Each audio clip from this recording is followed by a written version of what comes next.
প্রিয় মাছ চাষি ভাইরা আসসালামু আলাইকুম। ভিডিওতে আপনারা লক্ষ্য করছেন আমরা এখানে মনোসেক্স তেলাপিয়া মাছের পোনা কালচার দেওয়ার জন্য হাফা পদ্ধতি বা খাঁচা পদ্ধতিতে আমরা সিস্টেম করেছি। যাদের পুকুর বা ঘের নাই, নদীর কাছে বা বিলের কাছে আশেপাশে বাড়ি আছে, তারা অবশ্যই এই পদ্ধতি অবলম্বন করতে পারেন। বাসমান পদ্ধতিতে আপনারা এইরকমভাবে টাইগার মনোসেক্স তেলাপিয়া মাছ চাষ করতে পারেন। এতে করে আপনাদের খরচও কম হবে এবং পুকুর যদি না থাকে, খাল বিল নদী নালা হাওর বাওর, ওইখানে আপনারা এই পদ্ধতিতে মাছ চাষ করতে পারেন এবং আপনারা অরিজিনাল টাইগার মনোসেক্স তেলাপিয়া মাছের পোনা আমাদের কাছ থেকে সংগ্রহ করতে পারবেন একদম সুলভ মূল্যে।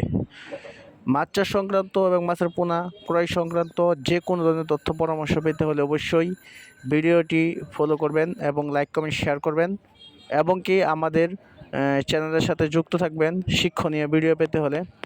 তো ভিউয়ার্স, মনোসেক্স তেলাপিয়া মাত্র 4 থেকে 5 মাস সময় লাগে 700 থেকে 800 গ্রাম উন্নতি হওয়া সম্ভব।